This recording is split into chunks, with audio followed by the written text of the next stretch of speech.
Hello friends, welcome to Gaurav Economic Classes. Friends, today is our third lecture on the topic economic reforms. Friends, ये economic reforms जो chapter है ये आपको NCERT chapter third में unit second chapter third ये हमारा है liberalisation, privatisation, globalisation. Friends सबसे पहले तो हम इकोनॉमिक रिफॉर्म्स मींस क्या होता है इसका इंट्रोडक्शन पढ़ेंगे, फिर बाकी फिर हम लोग लिबरलाइजेशन, प्राइवेटाइजेशन, ग्लोबलाइजेशन के बारे में पढ़ेंगे। फ्रेंड्स तो फ्रेंड्स स्टार्ट करते हैं।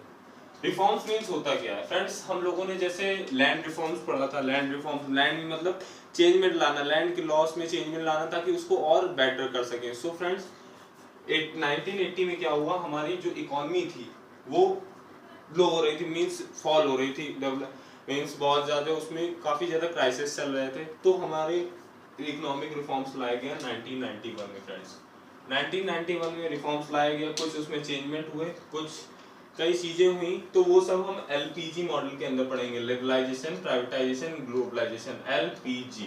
सो फ्रेंड्स इसकी क्या जरूरत पड़ी, क्यों जरूरत पड़ी इकोनॉमिक रिफॉर्म्स की, ये हम लोग अभी पढ़ते हैं।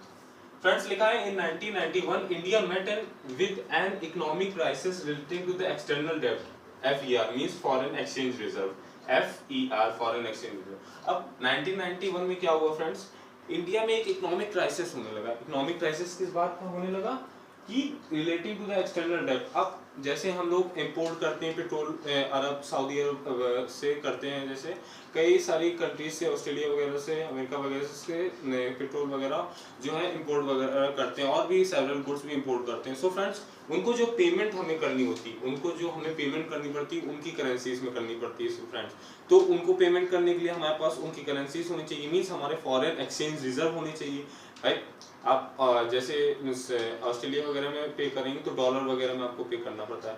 तो जब आप डॉलर आपके पास होंगे तभी आप पेमेंट कर पाएंगे, तो आपके पास उतने फॉरेन एक्सचेंज रिजर्व होने चाहिए। फ्रेंड्स तो क्या हुआ कि कंट्री में एक एक्सटर्नल डेब्ट होने लगा, मींस डेब्ट पैसा नहीं दे पा रही थी गवर्नमेंट हमारी, क्योंकि क्यों नहीं दे पा रही थी, उसके पास फॉरेन एक्सचेंज रिजर्व नहीं। फॉरेन एक्सचेंज रिजर्व क्यों नहीं थे, लोग यहाँ के लोग ज़्यादा से ज़्यादा इंपोर्ट कर रहे थे, एक्सपोर्ट कम कर रहे थे, मींस बाहर चीज़ें ज़्यादा सेल कर नहीं पा रहे थे, क्योंकि यहाँ की बेटर क्वालिटी नहीं थी चीज़ों में, और वेरियस रेस्ट्रिक्शंस थे। फ्रेंड्स टैक्सेस वगैरह गवर्नमेंट ने रेट हाई कर रखे थे, और बहुत सारी पॉलिसीज थी, वो सब हम लोग आगे पढ़ेंगे। फ्रेंड्स तो फ्रेंड्स क्या हुआ कि अब कई सारे रेस्ट्रिक्शंस हैं, इंपोर्ट चीप थे, एक्सपोर्ट बहुत ज़्यादा, अभी भी यही कंडीशन है, एक्सपोर्ट बहुत ज़्यादा कॉस्टली थे। तो फ्रेंड्स इंपोर्ट ज़्यादा कर रहे थे लोग, इस वजह से हमारी जो कंट्री की करेंसी है वो बाहर जा रही थी, मतलब आउटसाइड कंट्री जा रही थी। और फिर हमारे जब हमारे पास, जैसे आप सपोज है आपके पास अभी बहुत सारा पैसा है, तो आपके पास वैल्यू कम है पैसे की।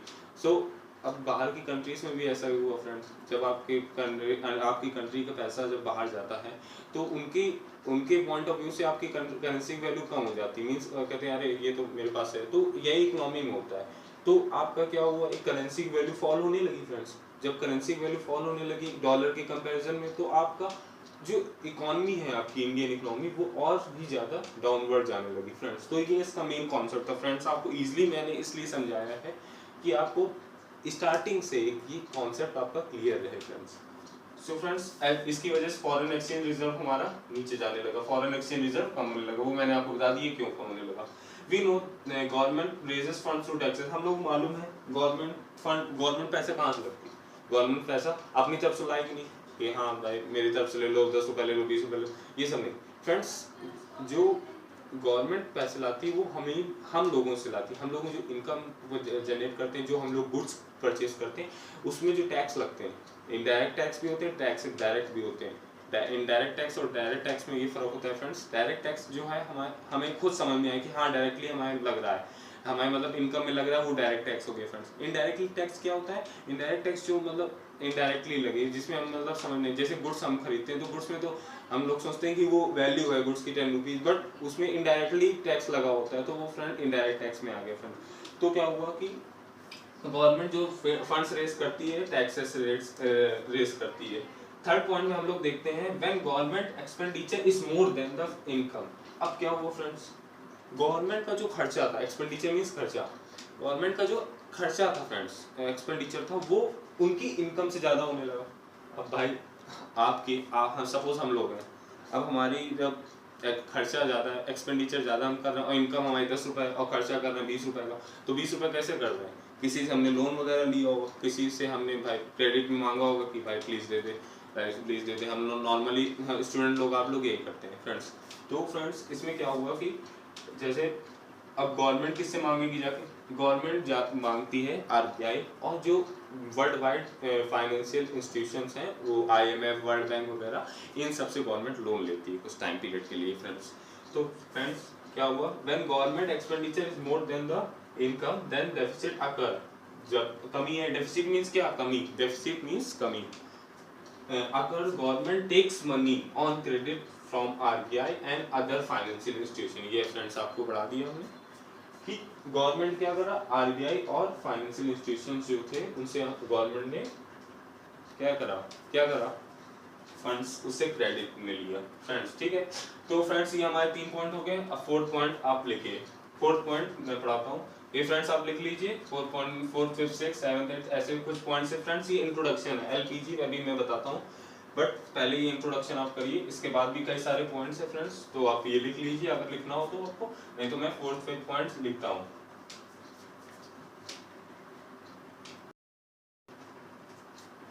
So friends, our 4th point is the continuous spending on the development program of the government did not generate any additional revenue. So friends क्या हुआ कि जो गवर्नमेंट की स्पेंडिंग थी, भाई गवर्नमेंट टैक्स कलेक्ट करती है, तो टैक्स कलेक्ट करके वो हम पब्लिक के ऊपर स्पेंड करती है। नॉर्मली सी बात है, पब्लिक के ऊपर स्पेंड करेगी जब, तो पब्लिक के ऊपर जब स्पेंड करने लगी फ्रेंड्स, तो क्या हुआ कि जब डेवलपमेंट में, जैसे प्रोडक्ट में, जैसे हम लोग किसी भी चीज में इन्वेस्टमेंट करते हैं तो हमारा मेन एम क्या होता है? प्रॉफिट अर्न करना मेन फ्रेंड्स। तो जब प्रॉफिट अर्न नहीं होगा तो फ्रेंड्स हम लोग इन्वेस्टमेंट क्यों करेंगे? बट अब इसी केस में यहाँ गवर्नमेंट में क्या हुआ? The continuous spending on the development program of the government did not generate any additional revenue. मतलब गवर्नमेंट स्पेंड तो कर रही थी पब्लिक प्रोजेक्ट में, जो डेवलपमेंट प्रोजेक्ट में स्पेंड कर रही थी, बट उनको रेवेन्यू मींस प्रॉफिट नहीं अर्न हो पा रहा था उनका। ये भी एक मेन जो हमारा पॉइंट है, हमारा फॉरेन एक्सचेंज रिजर्व को डिक्लाइन होने में, हमारी कंट्री में इनकम जनरेट नहीं हो पा रही थी। जो गवर्नमेंट टैक्स कलेक्ट कर रही थी उसको अगर डेवलपमेंट प्रोजेक्ट में एक्सपेंस कर रही थी तो वो आउटकम में इनका रेवेन्यू नहीं आ पा रहा था फ्रेंड्स।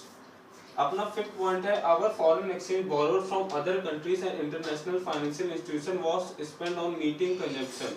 अब जैसे चलिए हमारा कंजप्शन नहीं, हमारी स्पेंडिंग जो थी वो जनरेट करने नहीं कर पा रही थी एडिशनल रेवेन्यू। अब क्या हुआ? जैसे गवर्नमेंट ने कुछ फाइनेंशियल इंस्टीट्यूशन जैसे आरबीआई वगैरह से भी लोन वगैरह लेती थी, तो वो नॉर्मल पब्लिक के कंजप्शन में खर्चा हो जा रहा था। नॉर्मल पब्लिक उसको कंजप्शन में ही बस यूटिलाइज कर पा रही थी और बाकी के डेवलपमेंट प्रोजेक्ट में उसका यूटिलाइजेशन नहीं हो पा रहा था फ्रेंड्स। तो ये 5th पॉइंट बोल रहा है, our foreign exchange borrowed from other countries international financial institution was spent on meeting consumption. 6th point है friends, in 1980 the government expenditure began to exceed the revenue by such large margin that become unsustainable. Price of essential goods rises, import increases and foreign exchange reserve decreases. अब 1980 में क्या हुआ? जैसा इसके पहले मैंने 3rd point में बताया था कि एक्सपेंडिचर गवर्नमेंट का हाई होने लगा, बट अब देखा कि इतना ज्यादा हाई हो रहा है गवर्नमेंट का एक्सपेंडिचर फ्रेंड्स कि गवर्नमेंट उसको कवर नहीं कर पा रही, किसी भी सिचुएशन से उसको कवर नहीं कर पा रही, किसी भी तरीके से उसको कवर अप नहीं कर पा रही, उससे कोप अप नहीं कर पा रही फ्रेंड्स। तो अब जब फ्रेंड्स उसका एक्सपेंडिचर हाई हो गया, रेवेन्यू कम था, तो डेफिसिट की सिचुएशन आ गई। इसके पहले पॉइंट बताया था फ्रेंड्स। तो अब क्या हुआ कि price of essential goods rise. अब जो एसेंशियल गुड्स क्या है? फूड वगैरह, क्लोथिंग वगैरह, एसेंशियल फूड वगैरह है एसेंशियल गुड्स हमारा। जो डेली यूजेस चीजें से उनकी प्राइसेस राइज होने लगी, इंपोर्ट इंक्रीजेस हो गई, इंपोर्ट और ज्यादा होने लगा, इंपोर्ट इंक्रीजेस होने लगा और फॉरेन एक्सचेंज रिजर्व डिक्रीज होने लगा फ्रेंड्स। अब फॉरेन एक्सचेंज रिजर्व क्या हुआ? डिक्रीज होने लगा। फॉरेन मतलब फॉरेन एक्सचेंज, क्योंकि इंपोर्ट जब बढ़ेगा तो हमें फॉरेन करेंसीज में अपनी पेमेंट करनी पड़ेगी फ्रेंड। तो अब यही हुआ कि फॉरेन एक्सचेंज रिजर्व डिक्रीज होने लगा। फिर एट लास्ट हमारी सिचुएशन आई कि गवर्नमेंट को आखिरकार हमारा वर्ल्ड बैंक और IMF के पास जाना पड़ा और 7 बिलियन का उनको लोन लेना पड़ा।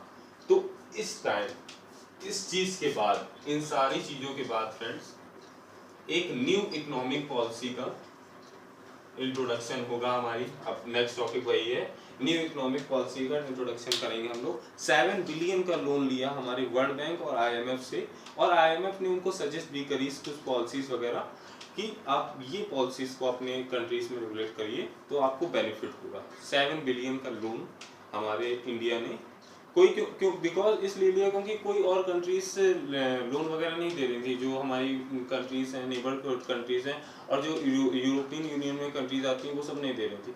तो world bank at last world bank और आईएमएफ के पास जाना पड़ा और 7 बिलियन का लोन लेना पड़ा। सो फ्रेंड्स, ये आपको पॉइंट्स है 4th 5th 6th। ये इंट्रोडक्शन था हमारा इकोनॉमिक रिफॉर्म्स का। ये आपको अगर लिखना हो तो लिख लीजिए, बाकी मैं 1-2 और पॉइंट्स है उसको बताता हूँ, फिर उसके बाद लिबरलाइजेशन, प्राइवेटाइजेशन, ग्लोबलाइजेशन हम लोग टॉपिक स्टार्ट करेंगे फिर।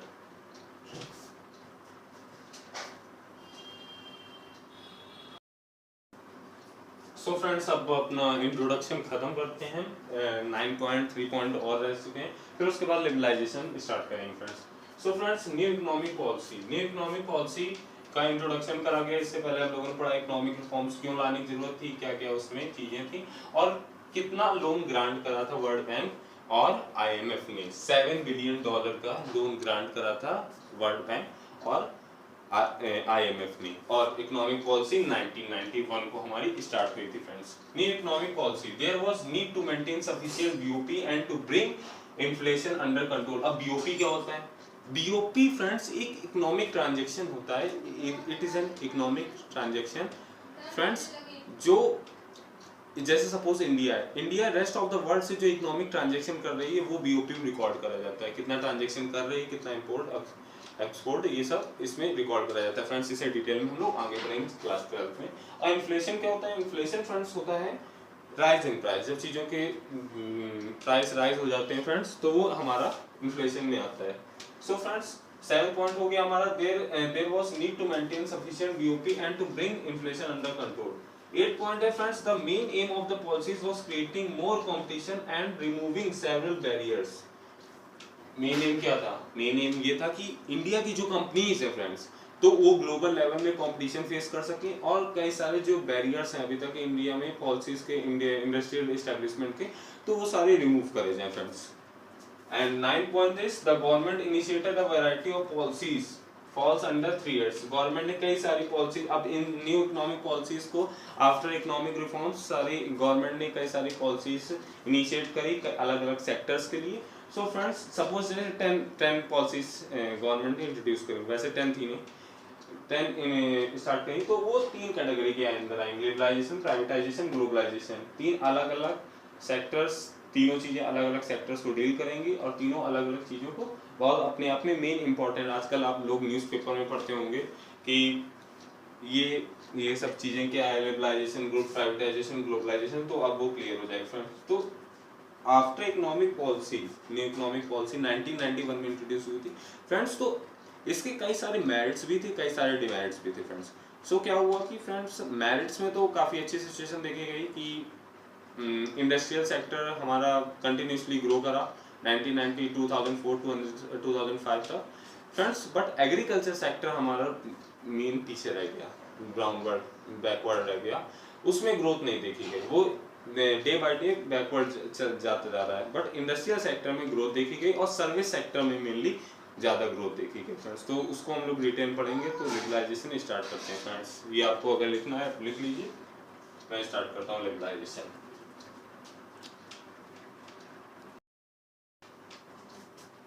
सो friends, our most important topic is liberalisation. Liberalisation के पहले हम लोगों ने इकोनॉमिक रिफॉर्म्स के कई सारे पॉइंट्स पढ़े थे, न्यू इकोनॉमिक पॉलिसी पढ़ी थी। 1991 में हमारा इकोनॉमिक रिफॉर्म्स स्टार्ट हुआ था फ्रेंड्स। तो गवर्नमेंट ने कई सारी पॉलिसी अपनी इनिशिएट करी थी, जैसे मैंने अभी लास्ट पॉइंट बताया था।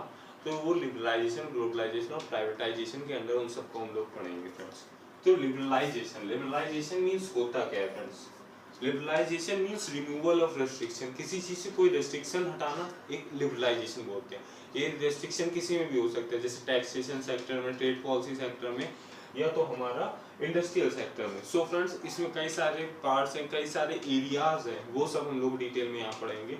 तो सबसे पहला है हमारा deregulation of industrial sector. Industrial sectors में क्या पहले कंडीशन थी और फिर क्या कंडीशंस बाद में हुई, मतलब ये जो हमारा लिबरलाइजेशन लगाने के बाद क्या क्या कंडीशंस, क्या किस चीज़ सेक्टर्स में मेनली रिस्ट्रिक्शंस लगाए गए इंडस्ट्रियल सेक्टर्स के अंदर हम लोग डिटेल में पढ़ेंगे। तो चलिए फ्रेंड्स स्टार्ट करते हैं।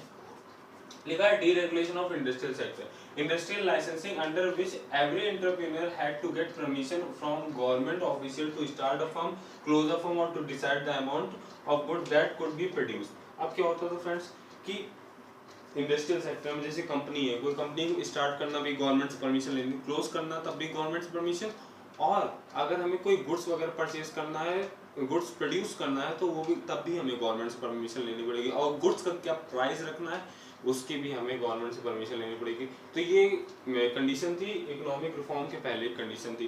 बट ऐसा क्या हुआ कि in 1991 the restrictions are remove, restrictions ये सारे रिमूव हो गए कि गवर्नमेंट से आपको अब परमिशन लेने की जरूरत नहीं, बस एक प्रॉपर एक फॉर्मेलिटी वगैरह करने की जरूरत है, तो आप अपनी कंपनी स्टार्ट कर सकते हैं।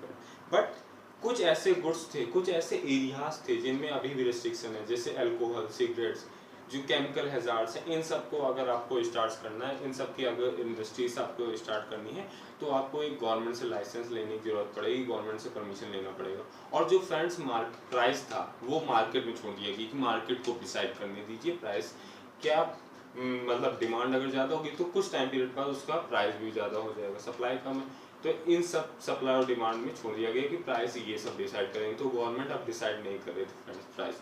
तो ये था हमारा डीरेगुलेशन ऑफ इंडस्ट्रियल सेक्टर, मतलब इंडस्ट्रियल सेक्टर में पहले क्या कंडीशन थी और फिर रेस्ट्रिक्शंस रिमूव होने के बाद क्या क्या कंडीशंस आई, वो सब तो हम लोग जानते हैं कि इन सब रेस्ट्रिक्शन रिमूव करने के बाद हमारे जो सर्विस सेक्टर था, जो इंडस्ट्रियल सेक्टर था, उसमें काफ़ी ग्रोथ देखी गई जीडीपी में। वो अभी मैं डाटा जब इसको लिबरलाइजेशन खत्म करूँगा तो एक मैं डाटा बना दूंगा, उसमें आप कंपेयर कर सकते हैं कि 1990 से 2004-2005 तक कितना हमारा इंडस्ट्रियल सेक्टर और सर्विस सेक्टर ग्रो करा और एग्रीकल्चर सेक्टर में पीछे रहा।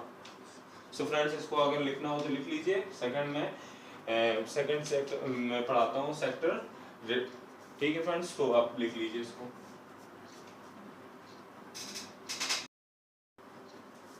सो फ्रेंड्स जैसा भी मैंने बताया था, liberalisation means removal of restriction on various sector. इससे पहले हम लोगों ने इंडस्ट्रियल सेक्टर के बारे में पढ़ा था, कैसे उसमें रिस्ट्रिक्शंस हटाए गए, क्या कंडीशन पहले थी और क्या कंडीशन टिल नाउ अब तक हो गई, कितना ग्रोथ उसने कंट्रीब्यूट करा है जीडीपी में फ्रेंड्स। सेकंड आता है हमारा financial sector reform. Financial sector कौन कौन से, आरबीआई, इसको सेंट्रल बैंक से भी जाना जाता है, commercial bank and stock exchange, ये सब हमारे फ्रेंड्स फाइनेंशियल सेक्टर्स में आते हैं। फाइनेंशियल सेक्टर रिफॉर्म, अब इनमें क्या क्या चेंजमेंट आया ये हम लोग देखते हैं। लिखा है the RBI decided the amount of money that they can keep with themselves, fixed interest rate, nature of lending etcetera. अब क्या करता है कॉमर्शियल बैंक, इंडिया में हर जगह कॉमर्शियल बैंक है बट सेंट्रल बैंक एक है हमारा आरबीआई। अब क्या होता है सेंट्रल बैंक कॉमर्शियल बैंक को ऑर्डर देता है कि आप कितना इंटरेस्ट रेट इतना अलाउ कर सकते हैं, कितना। मोस्टली जो फंक्शन होता है वो आरबीआई ही वो जो फंक्शन होता है वो आरबीआई ही हमारा कॉमर्शियल बैंक से कहता है ये आप करिए, इंटरेस्ट रेट इतना रख सकते हैं, लैंडिंग रेट इतना रख सकते हैं, इतना आप लैंड कर सकते हैं, इतना आप रिजर्व रख सकते हैं। मोस्टली जो फंक्शन होता है बैंकिंग का वो आरबीआई ही कंट्रोल करता है फ्रेंड्स। तो 1991 के पहले क्या सिचुएशन थी वो हम लोग देखते हैं। सिचुएशन ये थी कि friends interest rate, nature of lending, जो 100% वर्क होता तो कॉमर्शियल बैंक का पूरा वो आरबीआई के गाइडेंस के अंदर होता। तो मतलब कि कॉमर्शियल बैंक खुद कुछ डिसीजन नहीं ले सकते, सीधे अगर बोले तो ये था, मतलब कॉमर्शियल बैंक का खुद कुछ अपना दिमाग नहीं लगाना, बस आरबीआई जो बोलेगी वही होगा। सो फ्रेंड्स अब क्या हुआ रिफॉर्म्स के बाद, क्या हुआ 1991 में, मेन एम था to reduce the role of RBI का रोल रिड्यूस करें ताकि खुद जो कॉमर्शियल बैंक वो अपना भी खुद कुछ कंट्रीब्यूशन कर सकें, खुद कुछ अपना भी सेंस लगाएं और खुद अपना कुछ डेवलपमेंट के लिए वर्क करें। Industrial sector from regulation of facilitation of financial sector, mean जो रेगुलेशन है वो खुद में अपने कुछ डेवलप करें, खुद रेगुलेशन रूल्स एंड रेगुलेशन बनाए अपने बैंक्स के लिए और खुद वो अप्लाई करें। सो फ्रेंड्स एफआईआई, अब क्या हुआ उस सेक्टर में, क्या हुआ कि इन सब चीज़ों के बाद जैसे ये बात करी मैंने कि खुद वो अपना क्या कहते हैं रेगुलेशंस खुद, मतलब रिमूवल थोड़ा जो reduce the role of RBI, RBI का रोल रिड्यूस करने का। फ्रेंड्स सेकंड कंडीशन ये हुई थी कि प्राइवेट बैंक्स को भी इंडिया में इस्टेब्लिश करने का मौका दिया जाए। इस्टेब्लिश मतलब मौका कह दिया जाए, इस्टेब्लिश करा जाए, ठीक है फ्रेंड्स। और प्राइवेट बैंक इंडियन बैंक में 50% तक इन्वेस्टमेंट कर सकती थी अब। तो ये सब जो चीज़ें थी फ्रेंड्स, तो ये सब चीज़ें अलाउ करी गई after economic reforms 1991 friends.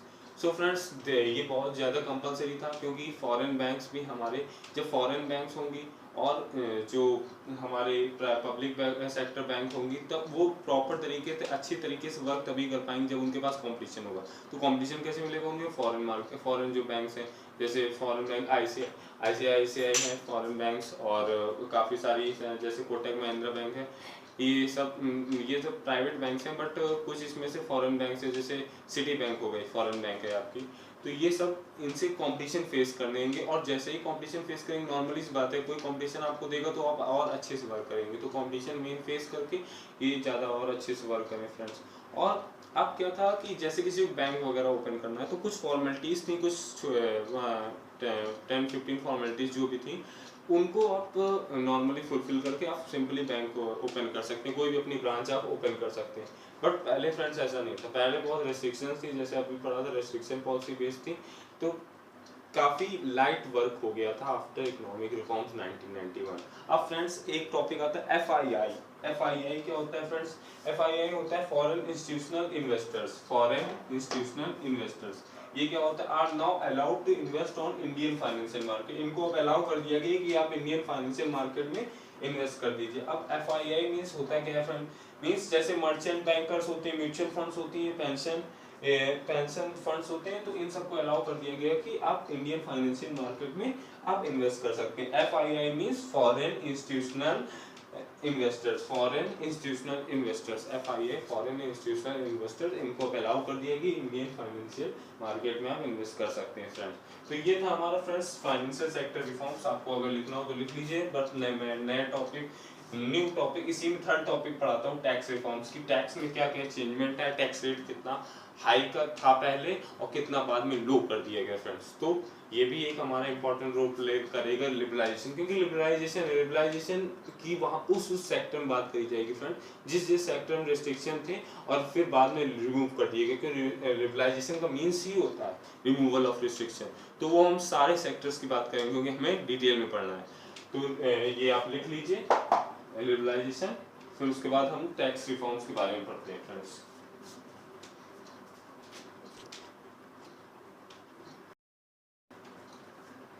So friends अब हम लोग पढ़ेंगे टैक्स रिफॉर्म्स।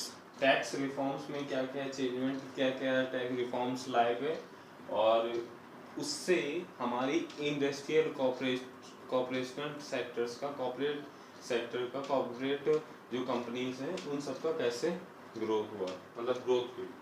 तो चलिए स्टार्ट करते हैं। लिखा है since 1991 there has been a continuous reduction in the tax on income as well as the profit of the business. अब क्या हुआ फ्रेंड्स कि 1991 के बाद जब ये रिफॉर्म्स लाए गए तो टैक्स रेट जो था पर्सनल का, इनकम टैक्स जो वगैरह था, वो सब धीरे धीरे डिक्रीज, मतलब गवर्नमेंट ने कहा चलिए ठीक है, पहले बहुत हाई था, इनकम टैक्स बहुत ज़्यादा देना पड़ता था पहले, तो इसलिए लोग उससे इवेजन मीन्स छुपाने की भी कोशिश करते थे, मीन्स हाइड करते थे कि चलिए गवर्नमेंट को नहीं देना पड़ेगा। तो उसलिए जो गवर्नमेंट ने क्या करा कि टैक्स, बट अभी भी लोग अपनी इनकम टैक्स छुपाते हैं, बट पहले काफ़ी हाई था। तो फ्रेंड क्या हुआ कि लोग क्या करते थे कि अपनी इनकम को हाइड करने का एक कोई ना कोई तरीका ढूंढते वगैरह थे।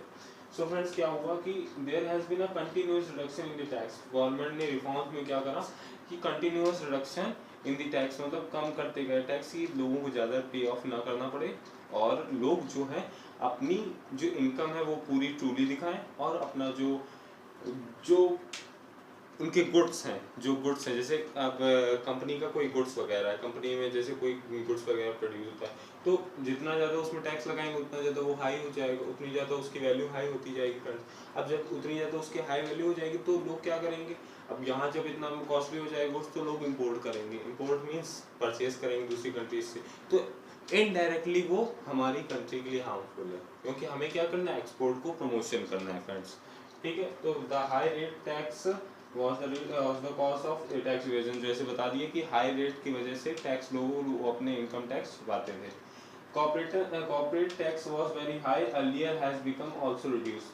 कॉर्पोरेट टैक्स भी बहुत हाई था, कॉर्पोरेट जो फर्म्स थी उनमें भी बहुत ज़्यादा टैक्स लगता था। फिर उसके बाद जब रिफॉर्म्स आया उसके बाद उसमें भी काफ़ी डिक्रीज, गवर्नमेंट ने डिक्रीज टैक्स रेट कर दिया। और इस बार में बजट में भी ये देखा गया है कि गवर्नमेंट ने पहले से हाफ अपना 5% टैक्स रेट कर दिया है। जो इनकम 3 लाख तक तो लगे नहीं, 3 लाख के बाद जो 3 लाख टू 5 लाख जो इनकम अर्न करते हुए दिन है तो उनके में अब 5% टैक्स लगेगा। तो ये गवर्नमेंट लोगों को और मतलब मोटिवेट और ताकि लोग अपनी इनकम पूरी शो करें, और ताकि लोग जो इंडस्ट्रियल लोग हैं वो अपना क्या कहते हैं गुड्स की प्राइस ना बढ़ाएं, क्योंकि जब इनकम टैक्स लगेगा तो उनको तो कहीं से कवर करना है फ्रेंड्स। जब उनको कहीं से कवर करना है तो वो एट लास्ट क्या आता है, गुड्स आता है, तो गुड्स में वो वैल्यू ऐड करते जाएंगे तो उनका भी हार्म है और हमारी इकोनॉमी का भी हार्म है। सो फ्रेंड्स, ये था हमारा टैक्स रिफॉर्म्स। तो आपको अगर नोट करना है तो नोट कर लीजिए। इसके बाद लास्ट टॉपिक है हमारा रियलाइजेशन में, उसके बाद हम लोग स्टार्ट करेंगे प्राइवेटाइजेशन, फिर ग्लोबलाइजेशन फ्रेंड्स। तो चलिए नेक्स्ट टॉपिक शुरू करते हैं।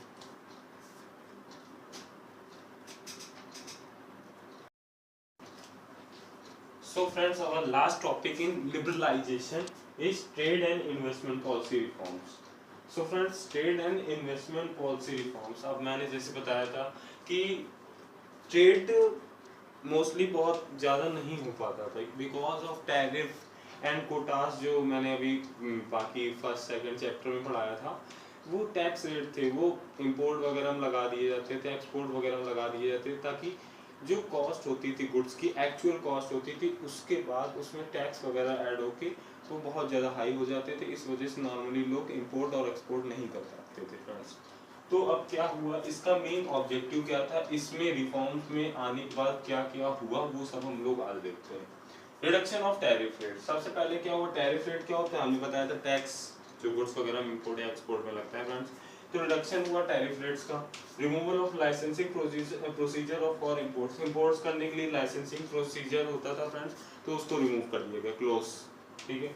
Third, dismantling of quantitative restriction on import और एक्सपोर्ट, मतलब क्वांटिटेटिव रेस्ट्रिक्शन जो थे इंपोर्ट और एक्सपोर्ट्स में वो भी खत्म कर दिए गए। बस जो हार्मफुल गुड्स हैं, हार्मफुल जो जैसे हजार्डियस गुड्स हैं उन सब में अभी भी रिस्ट्रिक्शन है, बट उनको छोड़ के एग्रीकल्चर में भी कुछ जो हमारे एग्रीकल्चर से जो गुड्स हैं उनमें भी रिस्ट्रिक्शन था, बट 2001 में वो भी खत्म कर दिया गया।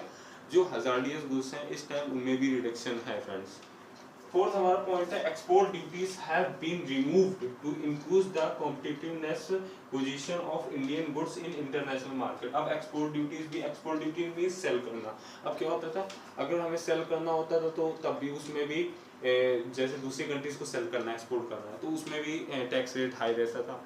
तो उसमें टैक्स रेट कम कर दिया गया बिकॉज एक ग्लोबल लेवल में हमारी इंडियन इकोनॉमी की मार्केट कॉम्पीट कर सकती है अदर फर्म से। अगर हमारी कंट्री का चीप गुड हो, चीप कॉस्ट का गुड्स होगा और अच्छी क्वालिटी का गुड्स होगा, गुड क्वालिटी का गुड्स होगा, तो फ्रेंड्स वो हमारे ग्लोबल लेवल में कॉम्पीट कर सकती है किसी भी प्रोडक्ट में। सो फ्रेंड्स, इसके ये मेन ऑब्जेक्टिव थे trade and investment policy reforms के।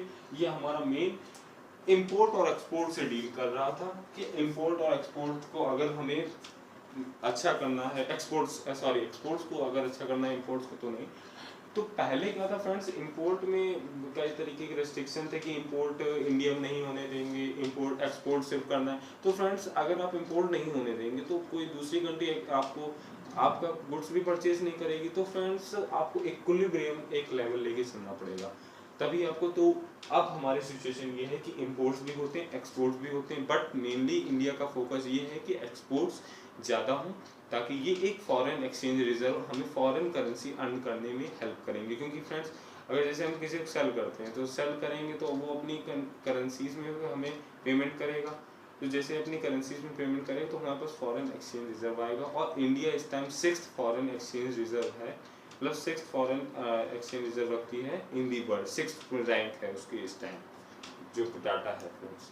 तो फ्रेंड्स, इसके बाद हम लोग प्राइवेटाइजेशन स्टार्ट करेंगे, लिबरलाइजेशन फिनिश। तो फ्रेंड्स, इसको आपको लिखना है तो लिख लीजिए, नहीं तो मैं स्टार्ट करता हूँ प्राइवेटाइजेशन।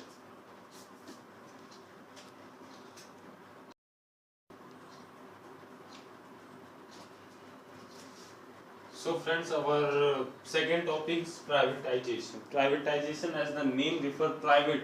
यहाँ private का ज़्यादा control होगा comparison to public sector. So friends, the privatization means this the transfer of business, industry or services from public to private ownership. Means public ownership से किसका किसका ट्रांसफर हो जाना, इंडस्ट्री सर्विस का प्राइवेट ओनरशिप में. Friends, privatisation एक compulsory part था हमारे इकोनॉमिक रिफॉर्म्स में. ये सेकंड पार्ट है हमारा इकोनॉमिक रिफॉर्म्स का. इसकी वजह से हमारा एफडीआई फॉरेन डायरेक्ट इन्वेस्टमेंट को बहुत ज़्यादा इन्फ्लो हुआ हमारे कंट्री में, हमारा बहुत ज़्यादा हेल्प मिली हमारे कंट्रीज में. फ्रेंड्स, अब ये तो प्राइवेटाइजेशन में हो गया. फ्रेंड्स, फिर गवर्नमेंट ने several PSU public sector undertaking establish करी, जिनको हम नवरत्नास से भी नाम से भी जानते हैं. फ्रेंड्स, तो नवरत्न क्या थे? नवरत्न मींस 9 कंपनीज थी जो हमारे एक इंडस्ट्रियल सेक्टर को बिल्कुल हमारे में इंडिया के चेंज कर दिया, जिन्होंने उनके नेम है कुछ. फ्रेंड्स, उनके बारे में हम लोग पढ़ते हैं.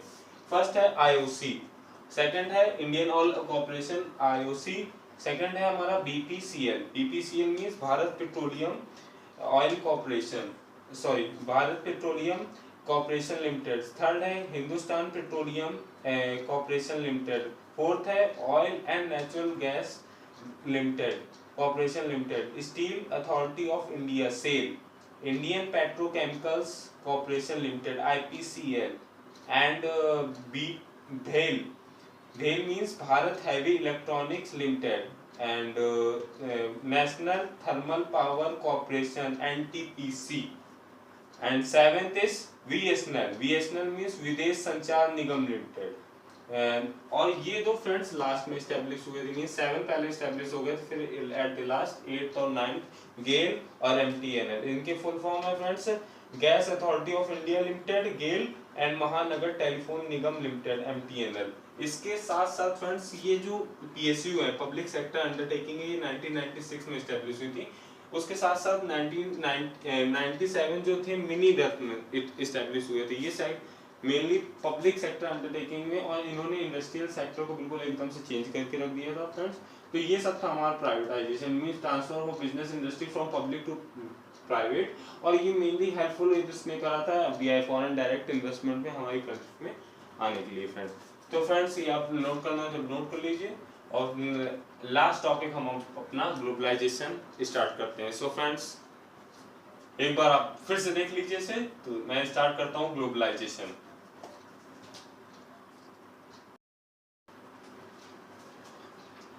सो friends, our last topic is globalisation. Globalisation means क्या होता है? The process by which organisations start operating in an international trade.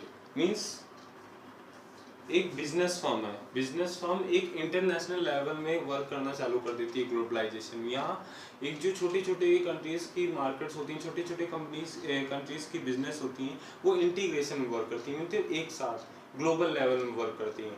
तो इसमें इंडिया को बहुत ज़्यादा फायदा हुआ. इसमें पहली बात, इंडिया में यहाँ इसकी वजह से एम्प्लॉयमेंट क्रिएट हुआ, क्योंकि सबसे पहला पॉइंट था ग्लोबलाइजेशन का, क्रिएट आउटसोर्सिंग इन इंडिया. अब आउटसोर्सिंग क्या होता है? आउटसोर्सिंग मीन्स होता है जो डेवलप्ड कंट्रीज है जैसे यूरोपियन वगैरह, तो ये डेवलपिंग कंट्री से, क्योंकि डेवलपिंग कंट्री से ये क्या कहते हैं कि जैसे लेबर्स वगैरह हो गए, एम्प्लॉयज़ को हायर करती हैं, बिकॉज ऑफ यहाँ क्या है, जो वेज रेट है वो काफ़ी लो है कंपेयर टू डेवलप्ड कंट्रीज. सो ये अब जब हायर करते हैं तो जैसे BPO business processing outsourcing, call centre होते हैं, टेलीकॉलर, ये सब, तो ये सब इन्हीं के एग्जांपल होते हैं. मल्टीनेशनल कंपनीज हायर करती हैं डेवलपिंग कंट्रीज से, और जो स्किल्स, इसमें कम स्किल्स की रिक्वायरमेंट होती है, बस आपको इंग्लिश स्पीकिंग आनी चाहिए. बिजनेस प्रोसेसिंग आउटसोर्सिंग जैसे हमारे न्यू दिल्ली, कोलकाता वगैरह में कई सारे BPO हैं, तो वहाँ इनका मेन वर्क रहता है क्रिएट आउटसोर्सिंग इन इंडिया. और ये ग्लोबल लेवल में वर्क करते हैं और ये पूरा इंटीग्रेट कर देते हैं हमारे मार्केट स्ट्रक्चर को. इसी में एक आता है हमारा वर्ल्ड ट्रेड ऑर्गेनाइजेशन का. इसमें वर्ल्ड ट्रेड मींस पूरा ट्रेड, एक पूरा ग्लोबल लेवल में वर्ल्ड ट्रेड ऑर्गेनाइजेशन ग्लोबलाइजेशन में अंदर आता है. वर्ल्ड ट्रेड ऑर्गेनाइजेशन का पार्ट आता है. प्रोवाइड इक्वल अपॉर्चुनिटी मींस एक इक्वल अपॉर्चुनिटी हर मार्केट कंडीशन को प्रोवाइड करता है कि हर कोई अपना ग्लोबल लेवल, कुछ रूल्स एंड रेगुलेशन के अंदर वर्क करके हर कोई अपना ग्लोबल लेवल में अपना वर्क कर सके. और इंटीग्रेशन में सब लोग एक साथ वर्क करें ग्लोबल लेवल में। ये स्टैब्लिश हुआ था 1995 में फ्रेंड्स। तो वर्ल्ड ट्रेड ऑर्गेनाइजेशन का कभी कभी डेट वगैरह पूछ लेते हैं, ये इम्पोर्टेंट है फ्रेंड्स। एक मैंने आपसे टेबल करी थी, टेबल देखिए 1980 टू 1991 हमारा एग्रीकल्चर सेक्टर की जीडीपी थी 3.6, इंडस्ट्री की थी 7.1 और सर्विस की थी 6.7। अब देखिए 1992 में क्या हुआ, एग्रीकल्चर सेक्टर 3.3 से फॉल हुआ, इंडस्ट्रियल सेक्टर 6.5 से ग्रो हुआ फ्रेंड्स, और सर्विस सेक्टर 8.2। तो ये सब इसमें हमें यहाँ देखने को ये मिल रहा है कि सर्विस सेक्टर जो था हमारा यहाँ एक ग्रो करा है सर, बट एग्रीकल्चर सेक्टर में फॉल हुआ है उतना 3.3, पहले था 3.6 फिर हो गया 3.3। सो फ्रेंड्स ये था हमारा मेन ग्राफ। इकोनॉमिक रिफॉर्म्स का सबसे ज्यादा इफेक्ट पड़ा सर्विस सेक्टर और इंडस्ट्रियल सेक्टर में फ्रेंड्स। तो ग्लोबलाइजेशन हमारा अब टॉपिक खत्म हुआ फ्रेंड्स। कुछ इसके मेन इकोनॉमिक रिफॉर्म्स के मेरिट्स थे, कुछ इसके डिमेरिट्स थे। इसने एम्प्लॉयमेंट भी जनरेट करा, कई सेक्टर्स में एम्प्लॉयमेंट जनरेट करा, कई सेक्टर्स में एम्प्लॉयमेंट जनरेट भी नहीं करा, जैसे एग्रीकल्चर सेक्टर था फ्रेंड्स। एग्रीकल्चर सेक्टर में हमने देखा कि एम्प्लॉयमेंट इसने जनरेट नहीं करा, बट सर्विस सेक्टर में ग्लोबलाइजेशन में इंटीग्रेशन तो सब उसमें बिजनेस एम्प्लॉयमेंट जनरेट करा, कई लोगों को एम्प्लॉयमेंट मिला, और सबसे ज़्यादा जीडीपी में भी सर्विस सेक्टर कंट्रीब्यूट कर रहा है। तो फ्रेंड्स इसके कुछ मेरिट्स डिमेरिट्स थे। एट लास्ट कंक्लूजन ये आया कि फ्रेंड्स मतलब एग्रीकल्चर सेक्टर के लिए इसने मेन ग्रोथ के लिए वर्क नहीं करा, मेन इसने सर्विस सेक्टर और मैन्युफैक्चरिंग सेक्टर इंडस्ट्रियल सेक्टर के लिए मेन वर्क है फ्रेंड्स। तो इकोनॉमिक रिफॉर्म्स 1991 में हमारा आया था फ्रेंड्स, और यही था इम्पोर्टेंट पार्ट था इस चैप्टर का। बस एलपीजी जिसे हम बोलते हैं लिबरलाइजेशन, प्राइवेटाइजेशन, ग्लोबलाइजेशन, जो सबके मन में डर था एलपीजी क्या होता है, न्यू वर्ड एलपीजी। तो फ्रेंड ये क्लियर हो गया। अगर आपको नहीं समझ में आया तो आप वीडियो आप प्लेबैक करके देख सकते हैं। एंड फ्रेंड्स एक इम्पॉर्टेंट नोटिस, एक इम्पॉर्टेंट चीज मैं आपको बता दूं,